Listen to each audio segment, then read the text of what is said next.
Baseball is the only major sport where the playing field itself can change shape from stadium to stadium. Unlike a basketball court or football gridiron, which are the same size everywhere, a baseball field's outfield dimensions can vary wildly. A towering fly ball that's a home run in one stadium might be just a long out in another. This variability is so extreme that, in effect, baseball essentially plays a different game in each stadium. But how did this come to be?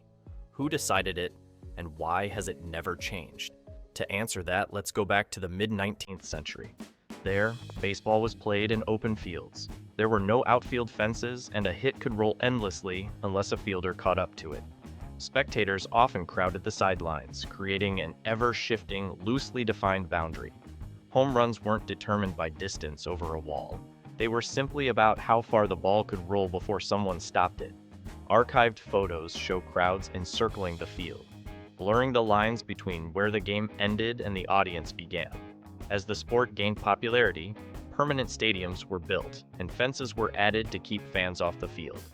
But even then, that freedom would shape decades of baseball history in ways no one could have imagined. Take Lakefront Park in Chicago during the 1880s. A cramped space sandwiched between buildings. Its foul lines stretched a mere 180 feet to left and 196 to right. During the 1884 season, balls hit over those fences were considered home runs rather than ground rule doubles as they had been in earlier years. The result? Chicago players obliterated current home run records. It was one of the earliest flashpoints in the ongoing debate over fairness in ballpark dimensions. As baseball entered the 20th century, urban expansion meant teams had to make do with whatever land they could secure. That led to parks built within irregular city blocks, dictated by street grids and buildings. Boston's Fenway Park, which opened in 1912, is the quintessential example. Nestled tightly into the city's Fenway-Kenmore neighborhood, the ballpark had to adapt to its urban surroundings. Lansdowne Street, behind left field, left little room for outfield depth, so the team erected the now iconic 37-foot-tall green monster. This wall not only compensates for the short porch, but also creates one of the most unique outfield experiences in baseball. It turned routine fly balls into towering singles and altered how generations of players approached hitting and fielding. Meanwhile, over in Manhattan, the New York Polo Grounds, used by various teams from 1890 to 1963, featured one of the most bizarre layouts in MLB history. With foul lines just over 250 feet, hitters could poke home runs into the corners, but center field stretched beyond 480 feet. It was both a haven for slap hitters and a graveyard for deep power. Philadelphia's Baker Bowl, used from 1887 to 1938, faced a similar space crunch. To counteract a right field wall a mere 280 feet away, they built a towering 60-foot fence. Despite the efforts, the stadium remained a haven for sluggers, regularly leading the league in home runs. These anomalies weren't considered issues. They were character. Stadiums became reflections of their neighborhoods, giving each city a distinct playing experience. As the league matured, some parts of the game were standardized. 90 feet between bases, and a pitcher's mound 60 feet 6 inches from home. But outfields? Not so much. When stadium oddities like Fenway's left field came under scrutiny, Major League Baseball had a choice: enforce conformity or embrace diversity. In 1958, they split the difference. New parks were required to have a minimum of 325 feet down each line and 400 to center. But older parks were grandfathered in, and even new parks could get waivers. However, the move was thought to be targeted at the Los Angeles Coliseum, whose left field fence was just 251 feet from home plate. Still, that decision solidified MLB's philosophy. Uniformity isn't necessary. Instead, stadiums became personal expressions. Major League Baseball did not impose any maximum dimensions. Teams remained free to push fences further out, shape the field as they pleased, or build high walls to suit their vision or gain a competitive edge. This flexibility allowed teams to get creative, and many did. making deliberate choices that aligned with their roster strengths or fan expectations. One prominent example is Yankee Stadium, which opened its modern iteration in 2009 with a right field foul pole at just 314 feet. That unusually short distance was grandfathered in as a nod to the original stadium's legacy, demonstrating how tradition could still shape modern design. Parks could be as vast or compact as they wanted beyond that minimum, but just how far would teams go to put their own twist on things? Fenway Park remains the ultimate case study. That massive green monster in left was originally a workaround for the limited space behind left field. The wall became a defining feature of the stadium's character. Left field stretches just 310 feet down the line, while right field is even shorter at approximately 302 feet near Pesky's pole, before quickly ballooning out to over 380 feet in right center. These dimensions force players to adapt their approach at the plate and in the field. Its peculiar angles, sudden walls, and tight foul territory have made it a training ground for creative fielding and a challenge unlike any other in the league. Following Fenway's legendary quirks is Wrigley Field in Chicago. Opened in 1914, it offers its own distinctive character.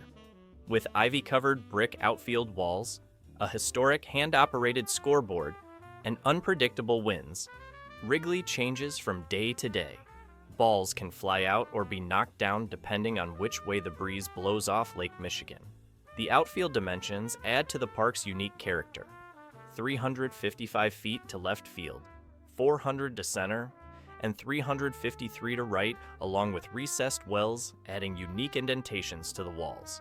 If a ball gets lost in the ivy, that's a ground rule double. If a ball lands in the basket at the top of the wall, home run. Continuing the tradition of parks with distinctive identities, Oracle Park, opened in 2000, was a deliberate throwback. Its outfield features one of the deepest right center fields in baseball, originally marked at 421 feet and now trimmed slightly to 415 feet. This area became known as Triples Alley, notorious for turning potential home runs into extra base hits. Left field is around 339 feet, while right field hugs the foul line at just 309 feet before expanding dramatically. Beyond the right field wall lies McCovey Cove, where home runs occasionally splash down into the bay, creating a spectacle of kayakers scrambling for souvenirs. Over the years, the Giants leaned into these quirks, building speed and defense rosters that thrived in pitcher-friendly conditions. Another interesting example was Houston's Old Tulse Hill, constructed as part of Minute Maid Park when it opened in 2000, which featured a literal hill and flagpole in play in center field. The hill rose 8.5 feet and sat on a deep stretch of center field, measuring 436 feet from home plate. While intended as a nostalgic nod to early 20th century ballparks, the feature was controversial and often criticized for its safety concerns. It remained part of the stadium until it was finally removed after the 2016 season to make way for fan-friendly upgrades and a more conventional playing surface. Circling back to the historical timeline, the 1960s and 70s saw a shift in stadiums where they became multi-purpose ovals to host baseball and football alike. Parks like Riverfront in Cincinnati or Veterans Stadium in Philly were symmetrical, uninspired, and interchangeable. While the outfield distances still varied slightly from park to park, these venues lacked the charming odd angles and idiosyncrasies that defined earlier stadiums. It was efficient, but soul-draining, and this era marked the closest Major League Baseball ever came to enforcing uniformity in field design. Then came 1992. Baltimore opened Oriole Park at Camden Yards, a retro park nestled in a downtown location with asymmetrical fences and a warehouse just beyond right field. Built on the site of a former railroad hub, Camden Yards represented a bold return to classic ballpark aesthetics. Left field measures 333 feet down the line, with a deep left center gap that extends to 410 feet, giving the park a unique profile that immediately captivated fans and set a new standard for stadium design. Other teams then followed suit.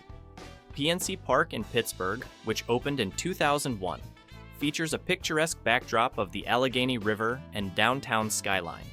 Its field dimensions include a sharp notch in left center that challenges both hitters and fielders, adding to the park's distinct charm and gameplay dynamic.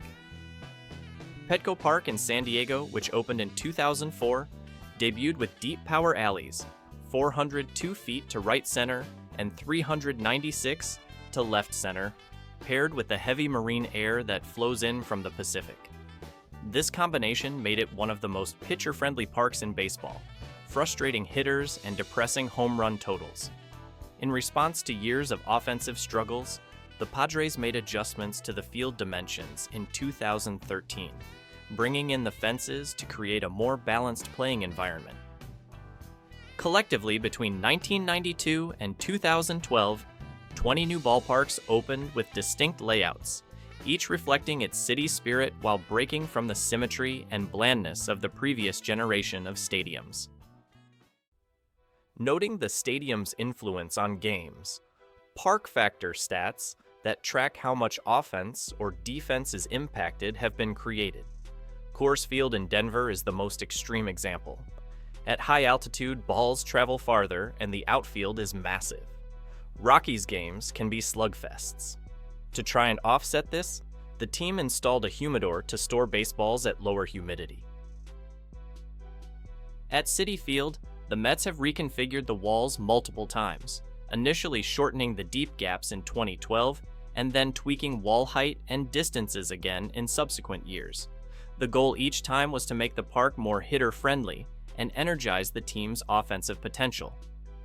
These design choices ripple into how teams think about their rosters and on-field tactics.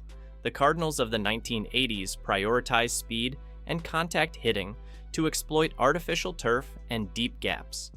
The Yankees target left-handed power to exploit their short porch. Outfielders in Boston learn how to play caroms off the green monster. In San Francisco, they cover more ground in the outfield. However, not everyone embraces the idea of non-uniform ballparks. Critics argue that allowing teams to tailor their home fields to suit specific strengths or aesthetics can lead to competitive imbalance and statistical distortion. One team might build a stadium to suit their roster and gain an edge. Awards and stats can be skewed. Rockies sluggers have historically struggled to gain national respect because of Coors Field's offensive inflation. But fans argue that's the charm. Baseball is about stories, context, and place. The park becomes a character in the drama, something you can't say about a basketball court. Visiting all 30 parks is a bucket list item for many. Each one is a museum of baseball's evolution. That's the magic of baseball's ballparks. Their quirks aren't flaws to be fixed. They're features to be celebrated. It's the game's constant evolution, played out on 30 different stages, each one reflecting the heart of the city it calls home. Hey, if you've enjoyed this video, please give it a like and subscribe for more content just like this. Thanks for watching.